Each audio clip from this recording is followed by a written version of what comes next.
In the spring of 1894, in a small town in central Florida called Live Oak Junction, a section of ground beside an old citrus grove collapsed without warning. 11 workers were standing on it when it gave way. 8 survived. What they pulled out of that hole over the next 9 days was buried again before the end of the month. The newspapers that covered it were ordered to retract, the photographs were collected and destroyed, and the well diggers who saw it firsthand were paid, threatened, and sent home with instructions never to speak of what they had touched. This is the story of what they pulled up before they filled it in. To understand what happened in Live Oak Junction, you have to understand what Florida looked like back then. The state had only been part of the Union for 49 years, and its interior was barely mapped. Most of the population lived along the coast or near the rail lines, while the central part of the peninsula was citrus country, scrub pine and limestone. Sinkholes were common due to a porous limestone bed eaten away by underground rivers. Local people knew this and built around them, not on top of them. But the sinkhole that opened on March 3rd of that year was entirely different. The first man to see it was a well digger named Elias Hartman. He had been contracted by a citrus grove owner named Joseph Penrose, who needed a new water source because his existing well had begun running brackish. Hartman arrived with a crew of 10 men and a wagon load of tools. They had been working for 2 days mapping the property when the ground at the eastern edge of the grove dropped 20 feet in a single second. 3 men went down with the soil, 2 climbed out within minutes, but the third, a young man named Cornelius Webb, was tragically killed by the collapsing wall. It began as a workplace accident, but Hartman did not just fill the hole and walk away. He stood at the edge of the pit and looked down. What he saw was not earth. The sides of the sinkhole were lined with dressed stone blocks, each roughly 3 feet by 2 feet, fitted together so tightly that you could not slide a knife between them. The blocks ran in a curve. Hartman, who had worked on stone bridges before, recognized it immediately as the inside of a circular wall buried at least 60 feet below the surface, in a part of Florida where official history showed no human construction predating the Spanish arrival. Hartman climbed down on a rope the next morning with a lantern and a measuring chain. The wall turned out to be the upper rim of a dome structure that had partially collapsed at the top under the weight of accumulated soil. Inside the chamber was a room roughly 40 feet across. The bottom was filled with water, but the upper walls and ceiling were inscribed with geometric characters, figures, and patterns running in horizontal bands. Hartman did not recognize the writing. It was not Latin, Greek, Spanish, or French. By the 5th day, the artifacts started coming up. The first object pulled out was a sealed copper cylinder, 18 inches long, capped at both ends with a softer metal like lead. It was found dry on a stone ledge, its seals intact for centuries. The second object was a flat metal plate made of an unknown alloy that did not rust, was the wrong color for copper, and far too light to be silver. It was etched on one side with the same script found on the walls. The third object was a small statue depicting a human figure with an elongated head, overly long arms, and hands with 6 fingers. The fourth object was a chain made of small interlocking links that gave off a faint, consistent warmth. It was slightly above the air temperature and did not cool down when held, defying the known laws of physics.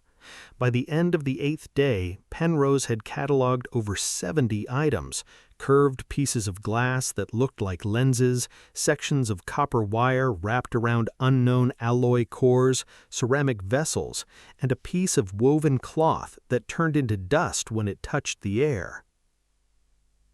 3 objects were described in ultimate detail by Hartman. First, a 10-inch wad of clear material that did not refract light. Light traveled through it in a perfectly straight line without bending. Second, a 6-inch metal disc with a thumb-sized depression on one side. When Hartman pressed his thumb into it, witnesses swore the edges of the disc gave off a faint blue light, while Hartman felt a slight vibration. Third, a small 4x4-inch sealed metal box that weighed twice what an empty box should.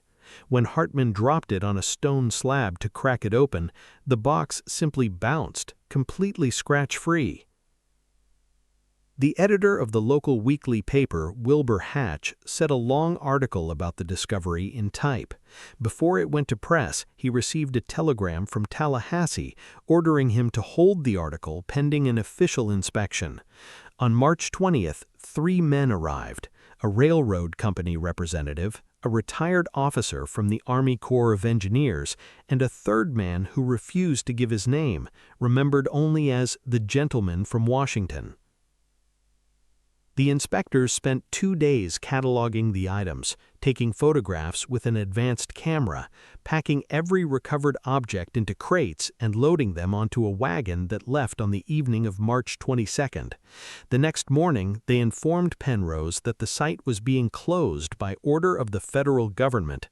He was compensated and ordered to have his crew fill the sinkhole completely, not just at the surface, but the entire underground dome and chamber. Penrose complied after reading a government document, but Hartman refused, arguing that the chamber was of incalculable historical value and burying it was a crime. After a brief private conversation with the gentleman from Washington, Hartman walked off the property and never returned. A new crew from outside the county completed the burial over 6 days. The well-digging crew was dismissed with severance and scattered. The grove went back to producing citrus, the newspaper article was suppressed, and the type blocks were melted down years later. The photographs and crates vanished, and the State Geological Survey retained absolutely no record of the inspection. Elias Hartman spent the remaining 36 years of his life trying to tell the world what he saw. He gave a sworn statement to the county clerk, wrote to historical societies, sent letters to 2 presidents, and spoke on street corners. Most people dismissed him as a fraud, but he gained nothing from the story. He spent his savings on travel and pamphlets, dying penniless in a Savannah boarding house in 1930. The story mirrors a broader pattern of suppressed discoveries across the region. In 1891, a railroad crew outside Atlanta uncovered a paved stone road 6 feet underground that ran in a straight line unrelated to any colonial route.